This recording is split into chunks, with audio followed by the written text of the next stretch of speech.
Bo and Luke Nation, welcome back to another amazing episode. We have a guest with us coming from London, across the great big Atlantic pond. James Middleton, he's a lifestyle coach helping people achieve their fitness goals and live healthier, happier lives. You know, Luke, I love that. Live healthier, happier lives. It's what it's all about. It's what it's all about. James, welcome to the show. Thank you so much. And it's a great pleasure to be on here with both of you. This is awesome. So tell our listeners a little about yourself. Sure. So, grew up in London. I'm London based, as you can probably tell from my very British accent. I had a background of doing professional rugby. So I played a lot of rugby when I grew up, and that's where my kind of passion for health and fitness started. And then I realized there was a point in my life where rugby wasn't going to be my career to take forward. So decided to use the sort of fitness and the health that I'd learned through all the training since I was a kid, about 13, 14 years old, all the way up to 22, 23, and stepped into the world of health and fitness and quickly came to realize the amount of garbage and nonsense and noise there is in this industry and how overcomplicated lots of people make it for your everyday person. So wanted to really make an impact on actually making health and fitness accessible, understandable, fun, enjoyable, and easy for people. So pursued that and, learned a lot along the way. And now, part of what I do as an online coach is I train hundreds of people all over the world. To basically fulfill their potential and learn that you can still eat the foods you like. You can do the training that you want to do. You can still go out for beers with your mates and have pizza and watch Netflix and still, achieve a healthy lifestyle. And it's a very rewarding job. And it's obviously great seeing people kind of transform their lives. So I love it. And that's kind of where I'm at. Yeah, that's awesome. Before we get too far into fitness and what you're doing today and the lives that you're impacting today, I do want to ask you a question because I think it's fascinating, especially when we talk to people from other countries. And you very early you started playing rugby. Well, rugby's not a huge sport here. I think there's leagues. Luke, do you know of any rugby leagues or anything like that in the US? Big time in colleges. Colleges, right? Absolutely. And that's probably more so today than it was even when I was a teenager, for sure. Right. But how did you choose? What attracted you to rugby? Funny thing is, I was actually a footballer. So I was football crazy to about the age of 11, 12, and had never really thrown a rugby ball around. And then at school, we had to play rugby in one of the terms. So started playing rugby, and I guess you could call it like a natural talent. I don't know, maybe the football skills helped, but I got scouted basically when I was 13 for a rugby team, a professional rugby team in England. And that was the moment where I transitioned from football to rugby and thought, well, if I've been recognized for my talent, then I might as well make the most out of it here. And obviously my mum, the first thing she said was, oh, rugby, it's a bit dangerous. It's a bit like your American football, you're just clattering into people and it can be quite bad, which kind of was the detriment to where my career stopped because I got concussed a couple of times pretty badly later on. But that was where it started. And I mean, I think the rugby culture, as you know, is, well, maybe you don't know, it's quite heavily sociable and boozy. So, you train really hard, but my God, did I drink a lot of beer and down a lot of pints and, all kinds of stuff, and I won't go into the details of that because there are some funny stories. But yeah, that's where it kind of took off and really gave me, I guess, the discipline growing up of, I wanted to play for England. That was my dream. Yeah, that's amazing. I think that's awesome.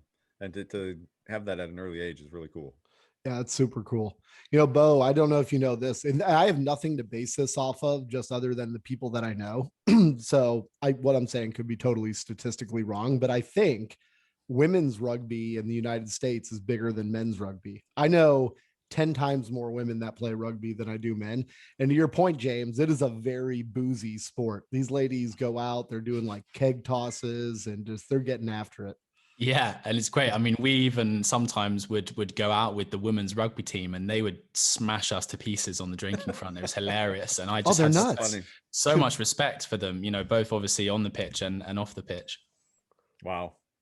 That's a great story. I love that. And then you transition, you take all of that passion for rugby, and obviously that gets you into the world of you got to be incredibly fit, endurance, strength, all of those types of things. And now you've managed to transition into personal online coaching and training. So what is it that you like about what you're doing today? I think, as I briefly mentioned, it's honestly the most rewarding job when you take someone who maybe doesn't know that much about what they're doing in terms of getting fit, getting healthy, and you present them with very simple tools and things to start off with, and you actually then open up their eyes and make them realize that actually it's not, because I think people get very daunted about the fact of getting fit and getting healthy, and they see it as this massive end goal and it's Hmm. impossible to achieve and you've got all these things that I need to be doing. But actually, if you strip it down to the basics and you give people like very small things to focus on each day, kind of like with anything in life, it's about focusing on, the small things and getting them done every day, which is going to lead to the big sort of compound changes and effects. They then start to realize actually how doable it is for themselves. And then when they see that little bit of progress, it gets more and more exciting. And then 4, 5, 6 months down the line, however long down the line, they're a different person. They've got more energy, their sex life is better, they're eating better, they're training better, they Hmm. still have a life, and they go away and they continue that journey by themselves. Yeah, that's fantastic. How rewarding is it for you as the coach, the trainer, when when you look at your website and you've got like the before and afters and the people who have made these transformations, when you obviously you're with them at the beginning, you see the before photos because it's, with fitness, if you're doing it right, yeah, your body's going to change. It'll just happen. And then you see them 5, 6 months and you have that after photo. Like, is that like your job satisfaction? Is how rewarding is that for you? Yeah, that's awesome. I mean, that part of it is definitely great. And of course, you're going to get physical changes. And I Hmm. always say to my clients, it's good to have an aesthetic goal. It definitely is. And there's nothing wrong with that, because lots of people want to look good, but it's not Yeah. entirely aesthetic based, right? So although the pictures are great and people often think, wow, you can see the physical changes, a lot of the time it's actually more mental. And I always say as well, there are lots of coaches out there and people, anyone can really give you a diet plan. Anyone can give you a training program. There's thousands of people out there that can do that. But for me, it's about tapping into the mindset, the mentality, and Mhm. actually changing things on that side, which then lead to, yeah, the physical changes, but then these people going off and doing amazing things and achieving great things and actually realizing they've got a lot of potential that had been untapped. Yeah, so cool. That's amazing. So how'd you start off, I guess, getting popular at this, for lack of a better term, right? Because I know a lot of people that listen to the Bo and Luke show really like to improve their lives. They have an entrepreneurial spirit, right? And I think what's holding a lot of them back is to say like, hey, how the hell do I actually start doing something like this, to follow their passions? How'd you do it?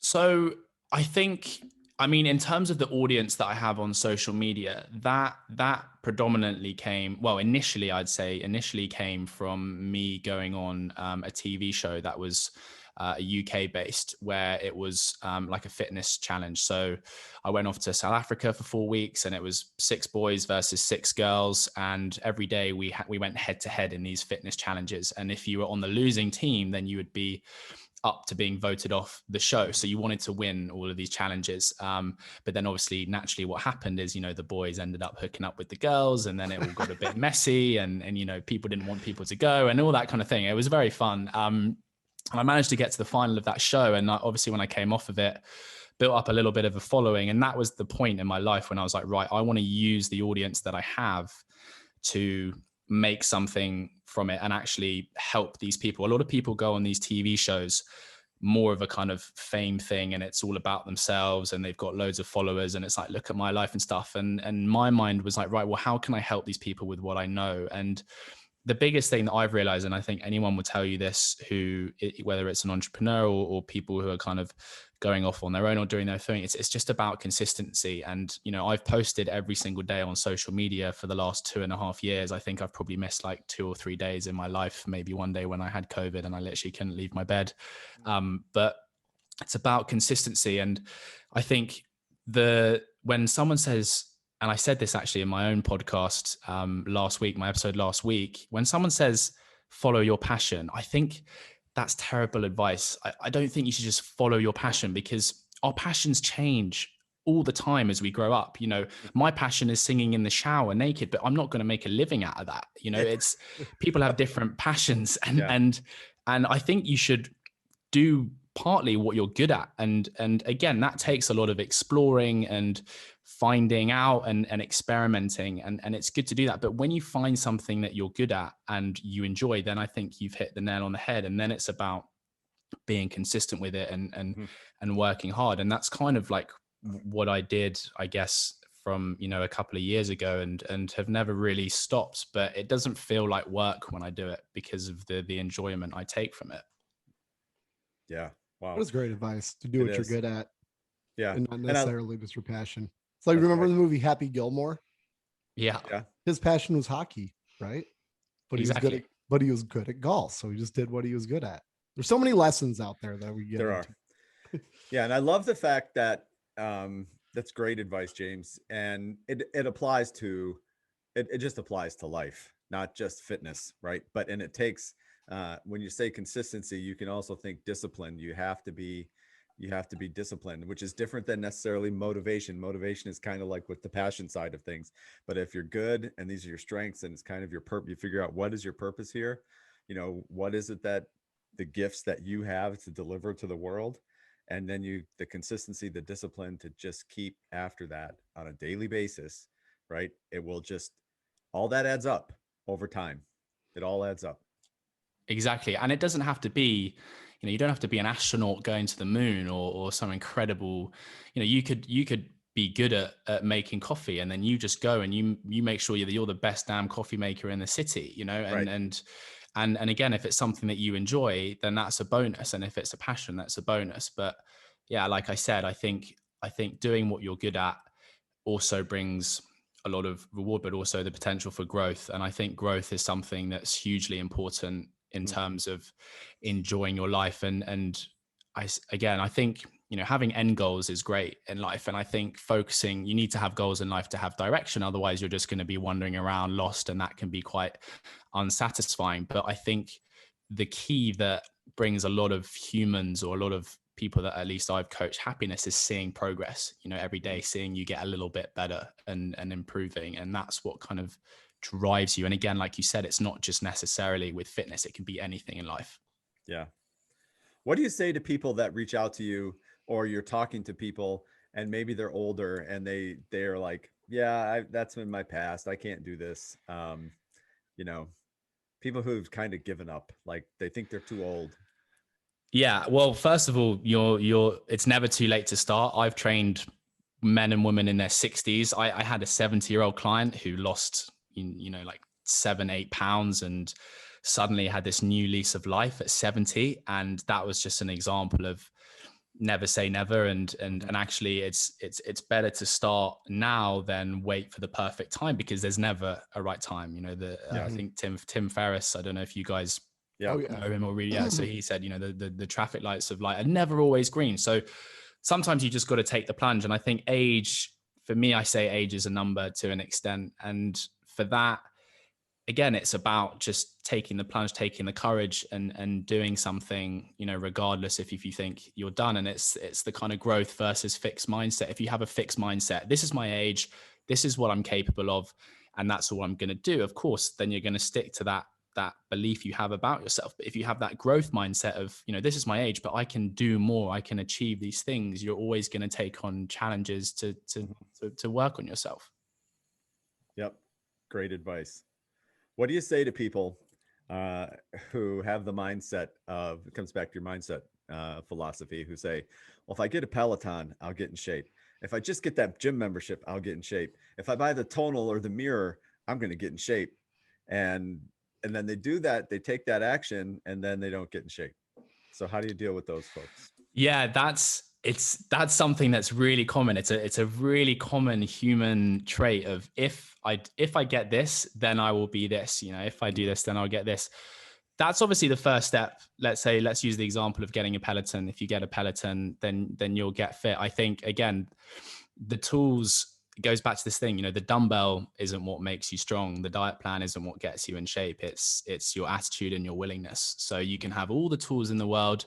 As a coach, I sometimes give people everything they could possibly need to achieve what they want, and they don't achieve what they want because it boils down to them making that difference and that Yeah. change and actually applying themselves. And again, it's why so many people, everyone wants to buy books, no one wants to read them. Everyone wants to be happy, no one wants to actually change. And you can want, but there's a very big difference. And actually, I read a stat the other day. It's quite a scary stat that apparently over 92% of people who set out goals to achieve don't end up achieving them. Wow. which is huge, right? And again, it comes down to some of these factors that we're talking about today. And I think a lot of it is self-awareness. I think people are in denial. A lot of people are in denial about themselves, about maybe issues that they have. And again, this isn't just like fitness and health, I don't think. I think this can be down to anything in life. And it can also be based on maybe something that's happened to you in your past. I think a lot of the time we can grow up, let's say, if you're a child, a lot of things that happen to you as a kid kind of affect how you are as an adult and you don't even know it. So let's say as an example, you're a kid and you're in the playground with your family and you go off and you meet some other kids and play with them. And then you look around, everyone's left and you can't see your family. And it's been a couple of hours, you're like, where's your family? Where's your family? And then your family come back and they say, oh, sorry, James, we forgot about you. And it takes a moment like that for then when you grow up and you're older, that one time your parents or your family forgot about you, you're then out in the world trying to prove yourself to everyone. And you have this insecurity that you're not worthy. And that's an example of maybe something that happens to you as a kid that you take on with you as an adult. And then suddenly you're there insecure, trying to prove yourself. And maybe you're a bit of a twat because of it. But it's about that self-awareness and that self-reflection. And as well as learning how to be a better person and progress, you also have to unlearn those things that might have happened to you as a kid. It's also about unlearning. I think that's very important. And I think that's something that can really help you kind of stay clear of, traits, or at least improve, in those kind of areas. It's great advice, man. Yeah, it is.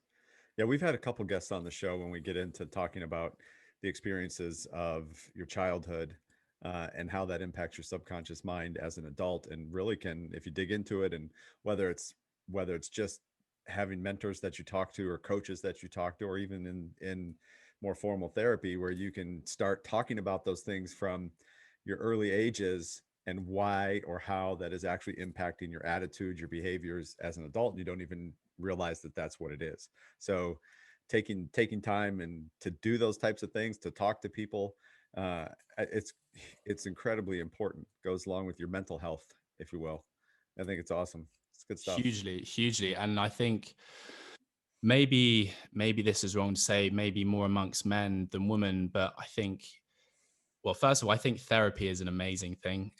I've had therapy in my life when I've gone through pretty bad things. Like I lost my younger brother 2 years ago, and he was only 19, and Wow. that obviously shook my world and flipped it upside down, and was very challenging. And I only kind of went to go get therapy about a year after it happened. But then the things like you've just said that you open up about in therapy, and you kind of explore things that have happened as a child and things like that, it's just beneficial. And I think, men in particular are terrible at talking about their feelings and opening up and doing that, but actually it can be the best thing that you ever do.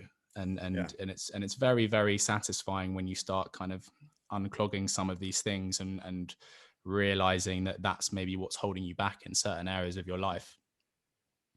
Yeah, you got to unpack it.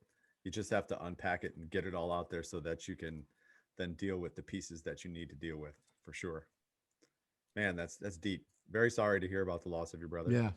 for sure. No, thank you. I mean, it's it's something, right? It's life, and that's why I brought out my podcast, Bouncing Back, because it's, life is about, well, at least I think I've understood from that, how you come back from things like this and things that happen to you. Everyone can go through life if it's plain sailing.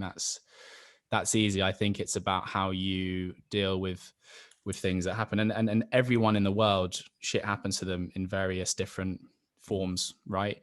Some more extreme than others, death is inevitable for all of us, but obviously sometimes comes before we expect. And yeah, I think things like that, difficult moments, are what really kind of define you and build you up as a person. So for anyone who's kind of struggling through things like that or struggling in life, I think if you have the mindset that this is only going to make me stronger and I'm going to come out better, it's quite a soothing mindset to be in when stuff's, not going right in your life.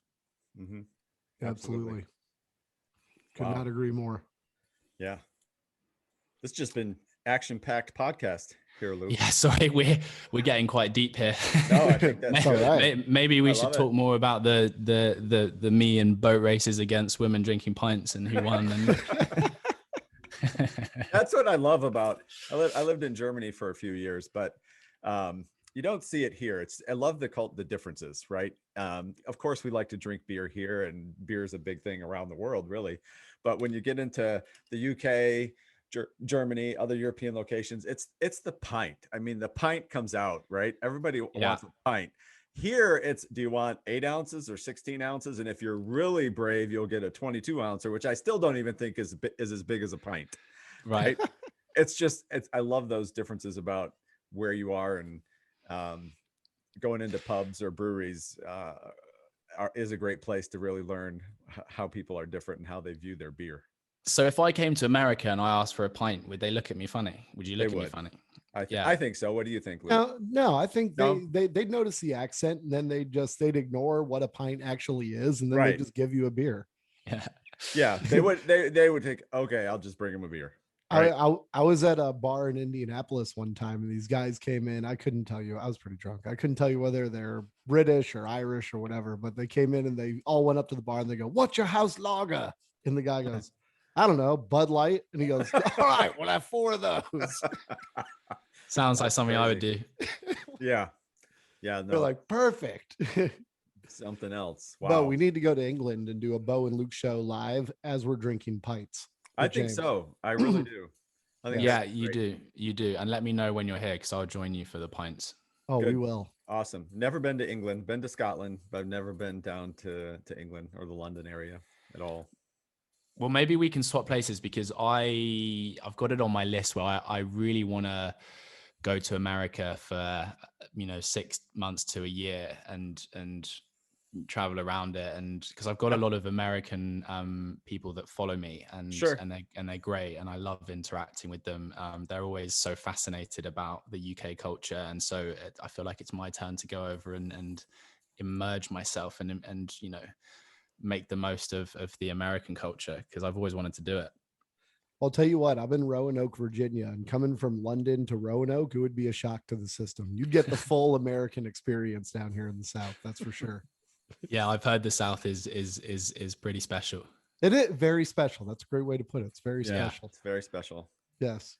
Yeah, that's one of the interesting things. Of course, the United States is quite a large landmass, but you can experience, it's like different cultures all over the place.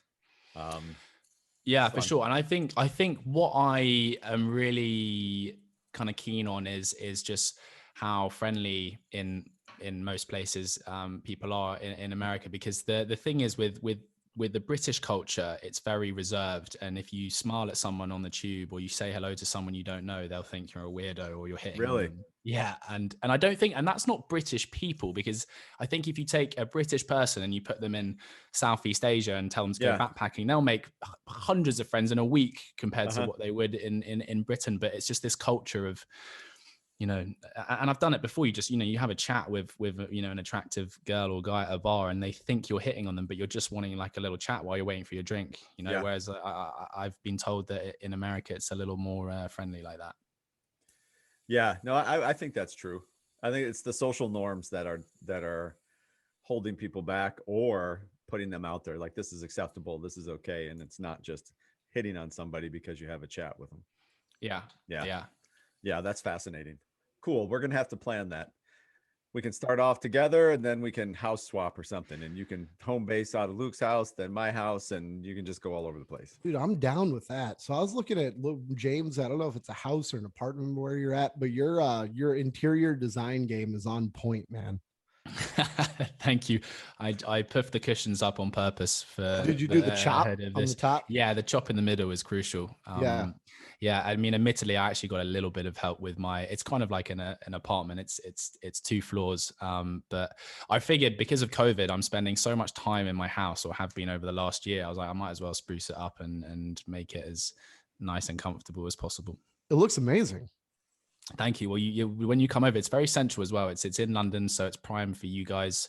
You know, you can explore the city, and then if you go out and you get drunk and boozy, it's a little 20-minute Uber home. You can Yeah, flop back in. there you Man, go. Bo, we got to see Big Ben. Is it called Big Ben? And it's It is, Tower yeah. Bridge, right? It's not London Bridge, it's Tower Bridge. There's both. There's Tower in London, but Tower Bridge is the one that kind of opens up and is the one you want to see. Okay. Okay. Bo, Cool. see, I'll be your tour guide. I won't. Oh, no, you're not going to be the tour guide. We'll hire a tour guide. No, We have we'll to. never make it out of getting pints. That was the best thing we did when we were in Scotland, was actually have a tour guide to take you around, because otherwise you're just not going to learn the the local culture, things that, you can't read on a website somewhere. You got to have somebody local taking you around, showing you things, telling you about things, to make it a great experience. 100%, 100%. And you got to make sure the tour guide is good as well, Yeah, because I think similar sure. interests, they might be really interested in architecture, but you're more interested in, the best pubs in London. Yeah, So right. Yeah, you're absolutely right. I do both. I do both. I love Get them history. both. I love history. And there's not like much history I mean, there is history in the United States, but you guys have like doors on houses that are older than our country. So Yeah. that you're still utilizing. That is, to me, one of the most amazing things about going to Europe and the UK in general, is that the history is so, I mean, it's ancient. It's The stuff amazing. that you just don't, someone here, oh, this house was built in 1810. Right? Oh my gosh, wow, it's 280 years old or whatever. Oh, you go to the UK and you're still seeing buildings and homes and whatever that are 2000 years old. Oh, James, if you come here and you see something from 1810, it's going to be like covered in glass and temperature controlled, and there'll be guards around it. And then, you go to England, and 1810 is like, it's just yeah, a it's door, like right? last year. Yeah, Yeah. that's right. Awesome. Awesome. Well, James, this has been super fun. Thank you so much for taking time to join us. This has been Yeah, no, amazing. thank you so much for having me on, and yeah, it's been great to chat to you guys, and yeah, hopefully if you pop on over across the pond, or if I come over before you do, then I'll Yeah, drop you a shout, and we can continue this conversation and see sure. where the night goes. Let's do Absolutely. it. If you But come over, before, we're close to Washington, D.C. We can make it to New York. So those are the big cities that will, I'd go to either one to visit you, James. yeah, And, th- Perfect. and then one more shout out. I was looking at your website here, folks, is james-middleton.co.uk. I just Googled James Middleton, England, and it popped right up on Google. So the SEO is on point, but he's got really cool interactive things on here. So I was messing around with the calorie calculator and just Oh kind yeah. of putting in how active and things I am like that. So you guys should, listeners, go in and check it out. It'll tell you a little bit about James and then give you some value as to what you can change immediately as well, too. Yeah, definitely do. And also don't get me mixed up with, there is another James Middleton, mhm, and he is Kate Middleton's brother, Prince William's wife. Yeah, so there is yeah, actually another James Middleton. So I had to do a lot of work to get my website up at the top, because every time you typed in James Middleton, it was just pictures of him and the Queen and the royal family, and people were getting very confused. So don't be confused yeah. between me and him. That No, that happened to me. I the first time I just put in your name and I'm like, yep, that's not it, right? Yeah, That's yeah. Yeah. So you're right. Good stuff. So tell everybody. Luke mentioned your website, but you have a Mm. fitness app as well, correct? So Yeah, tell so I everybody how mean, they find you. so yeah, I mean the main area, I guess, for the coaching and just finding out about that kind of thing is, as Luke said, is james middleton.co.uk. You can find me on Instagram as well, which is james.middleton underscore. I'm very active on there, and that's where I do a lot of my stuff. My podcast is called Bouncing Back with James Middleton, and that's on Spotify and Apple Podcasts. And then there is also an app that I have, which is separate, which is called the Ammo app. AMO. It's an ammo app, and that's kind of a bit more like just exercise based, but you can follow along workouts with me, guiding you and instructing you in your ear. So those are kind of the main areas. Nice. Thank you so much. Appreciate that. Bone Loop Nation, that's a wrap. Tune in for a new episode every Thursday. You can subscribe to our email newsletter for information on upcoming guests, giveaways, and more. Rate, review, and subscribe. Thank you to our sponsor, Sound United, for quality broadcast audio throughout Season 2.